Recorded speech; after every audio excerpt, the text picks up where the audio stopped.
अमेरिकेचे अब्जाधीश उद्योगपती George Soros हे नाव पुन्हा एकदा चर्चेत आलंय। नुकताच भाजपनं सोनिया गांधी या forum of democratic leaders in Asia Pacific नावाच्या संघटनेशी संबंधित असल्याचा आरोप केलेला होता। या संघटनेला अमेरिकन उद्योगपती जॉर्ज सोरोस निधी पुरवतात।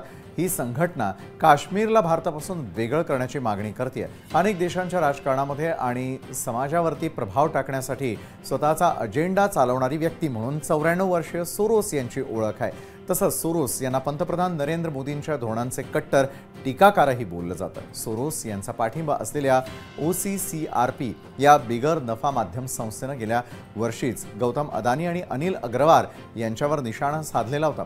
अदानी समूहानं स्वतःचे शेअर्स खरेदी करून लाखो डॉलर्स गुंतवल्याचा दावा या अहवालामध्ये करण्यात आलेला होता। तसंच वेदांताचे अध्यक्ष अनिल अग्रवाल यांनी देशाचे पर्यावरण विषयक कायदे कमकुवत करण्यासाठी छुप्या पद्धतीनं लॉबिंग केल्याचंही अहवालामध्ये नमूद करण्यात आलं होतं। सोरोस यांच्याबद्दल जाणून घेण्याआधी काँग्रेस आणि भाजपमध्ये काय आरोप प्रत्यारोप सुरू आहेत ते आधी पाहूयात।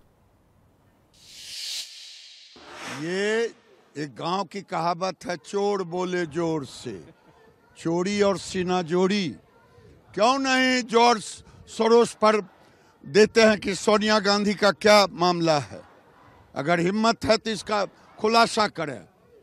और ये नौटंकी कर रहे हैं, सदन चलने नहीं देते और बाहर में हंगामा करते। तो ये सारा जो भी कर रहे हैं ये इसीलिए कर रहे हैं क्योंकि ये अडानी पर बहस नहीं चाहते। सीधी सी बात है, ये जानते हैं कि घूस दिया गया है, ये जानते हैं कि आज देश की जनता तरस रही है। जो बिजली के बिल उनको आ रहे हैं, लोगों को, गरीब लोग हैं वो दे नहीं पा रहे हैं और इतने बड़े बड़े बिल आ रहे हैं क्योंकि इन लोगों ने घूस खाई है। और ये जानते हैं कि इस पर बहस नहीं कर सकते, इसलिए छिप रहे हैं, इसलिए रोज रोज कोई ना कोई बहाने ये सदन को बंद कर रहे हैं।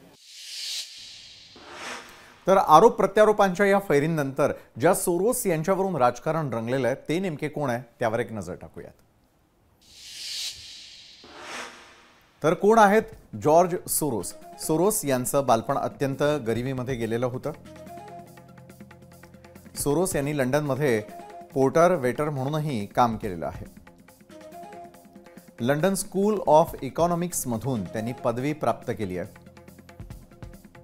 तर वयाच्या 26व्या वर्षी सोरोस यांचं अमेरिकेमध्ये स्थलांतरण झालेलं होतं। न्यूयॉर्कमध्ये गुंतवणुकीशी संबंधित अनेक कंपन्यांमध्ये त्यांनी काम पाहिलं। तर 1993 मध्ये सोरोस फंड मॅनेजमेंट कंपनीची स्थापना त्यांनी केलेली होती। कंपनीच्या स्थापनेनंतर सोरोस यांची स्टॉक मार्केटमध्ये गुंतवणूक झाली। तर गुंतवणुकीद्वारे अवघ्या 6 वर्षांमध्ये सोरोस हे कोट्यधीश बनलेले होते।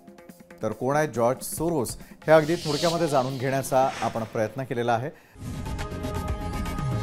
लोकशाही मराठी ऐका, पहा, जागरूक रहा।